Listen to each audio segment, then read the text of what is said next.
The most common reason why patients come to us is with help with a low-carb diet, with help with fasting, and our job is to guide them in the best and safest way possible. And we have a pretty good clinical experience with how we like to progress people through their lifestyle change. And the first place we start, our blueprint, so to speak, the first place we start is determining what are the biggest barriers to somebody making a lifestyle change stick. Maybe it's their workplace environment is a trigger. The coffee room, the break room has tons of pastries. Maybe at home, after they put the kids to sleep, they're used to sitting down on the couch and, relaxing with some snacks. Maybe they see their kids' leftovers and just tend to be triggered by them. Maybe when they go to family's house, that social cue to eat triggers them, and that's one of their vulnerabilities. So our first place we start is assessing what are the vulnerabilities to this person being able to make this behavior change stick. Most people coming to us want to eat low carb, have amazing willpower. They're able to fast sometimes up to a week. We've heard people fast, and people have maintained the diet for a long, long time. But what do they tell us? It all kind of falls apart, and they all go back to kind of their old habits. So our job is not to tell people to eat low carb or tell people to intermittent fast. Our job is to enable you to put in systems into your life to make that lifestyle change possible. And the first place we start is determining what are the risks to that lifestyle. What are the problem foods? What are the foods you can't say no to when you see them? Whether it's chocolate, chips, cookies, pizza, what are they? What are the foods you actually struggle with? We also ask, where are the difficult locations? Maybe it's work, maybe it's the restaurants you go to. They always bring bread out onto the table. They always offer you dessert. Maybe it's your parents' house, your kids' house, where they have food that don't align with your lifestyle. So where are those problem locations that really trip you up in maintaining your lifestyle? And what are the problem situations? Maybe it's a birthday party. I remember I would take my kids to birthday parties, and the pizza and the cupcakes would always throw me off. So what do we do in those vulnerable times and places? And maybe it's a vulnerable person, somebody who's triggering you in your life. Maybe your spouse doesn't have the same appetite issues you do, and they have a bunch of cookies in the home, and you always kind of lose control with them. So our job when we see you on day one will be, hey, what are those problem foods? What are those problem people, those problem situations, the problem locations? And we want to take those, and myself and my coaches will work with you to figure out solutions to each one of these. Because there's no sense in starting a plan without preparing for these vulnerabilities. And the first part of our plan, the first part of our blueprint is just eat low carb. If you tell me you want to do low carb and you want to do intermittent fasting and you want to lose weight, well, our first goal is stabilize that blood sugar. Learn to eat low carb. When you're hungry, learn what foods that are available to you that are low carb, so that you aren't restricting and then binging on high carby foods and being endlessly hungry. So the first step is don't worry about weight loss. Don't focus on weight loss. Just focus on, can you advocate for yourself with a low carb diet? Can you maintain this diet in the most difficult circumstances? So that's the first step. Eat low carb. Don't worry about weight loss. And once that blood sugar is nice and flat, and once several months pass by, what happens is the insulin level drops down, the ketone levels go up, and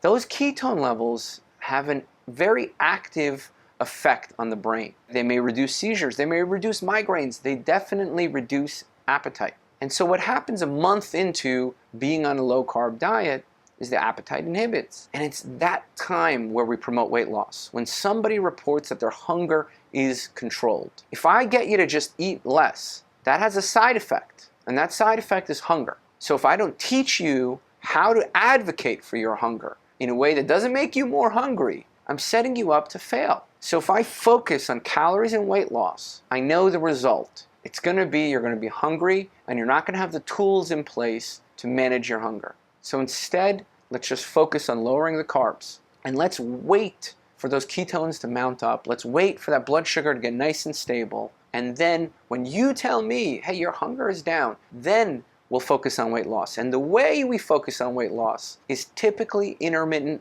fasting.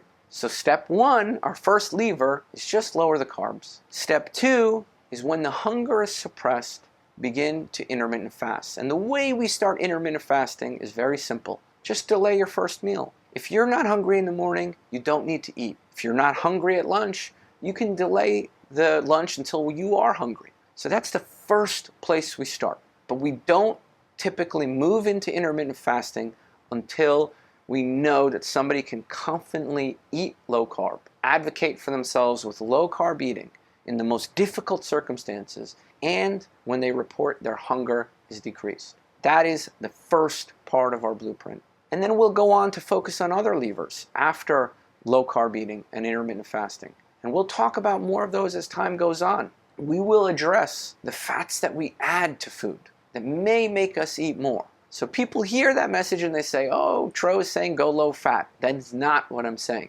I'm saying at some point we may address the added fats. And just to give you a little insight into how that plays out, just imagine, for example, tuna fish. If I gave you plain, dry tuna fish, how much do you eat?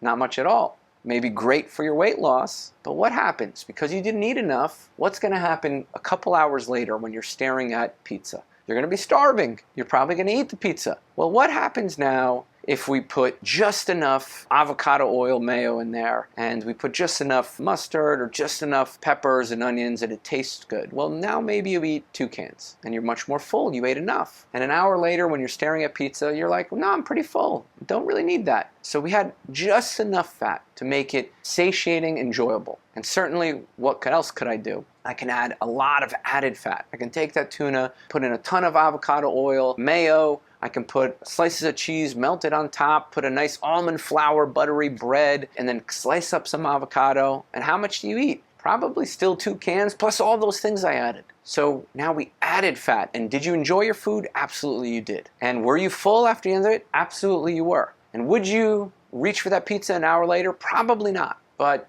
were you on your way to working on your weight loss goals? Maybe not. Maybe you're losing tons of weight and that's fine to add all that fat. But maybe your weight loss has stalled off a bit. And so maybe we'll look at lowering that added fat in the future. But we do not start with low fat because your body can't even metabolize fat. Your free fatty oxidation is so low when you're first starting a low carb diet. Your ketones are so low, your appetite suppression is non-existent. And you desperately want to lose weight. So you're trying to eat 1 or 2 eggs for breakfast when your body really needs 4 or 5. Or you're trying to be okay with 1 hamburger patty when before you'd pull up to Wendy's or McDonald's and order 2 cheeseburgers, French fries, and a milkshake. You took away all the bread, you took away all the fries, and now you think 1 or 2 hamburger patties is going to cut it? Probably not. So the first lever is just eat low carb. And sometimes we even tell people eat 2 or 3 times, or at least make 2 or 3 times what you think is normal.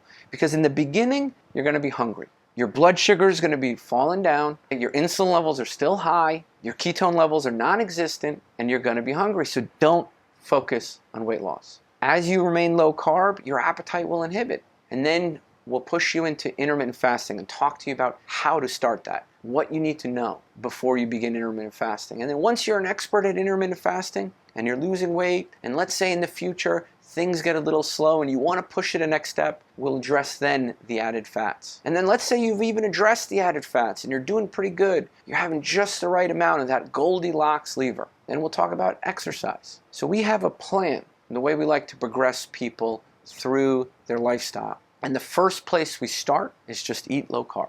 Then we'll help you determine when you should move to intermittent fasting, when you should move to addressing added fats, and when you should move to exercise. It's long and slow. I know that weight loss is a lifelong issue for many of you and you want to just get started. And I promise you, the place to start is assessing your problem foods, your problem people, your problem places, your problem situations, and figuring out how to deal with those vulnerabilities and learning to advocate for your appetite with low carb foods, with satiating foods, so that when you need it, you know how to eat low carb, and then when you're not hungry, you know how to fast.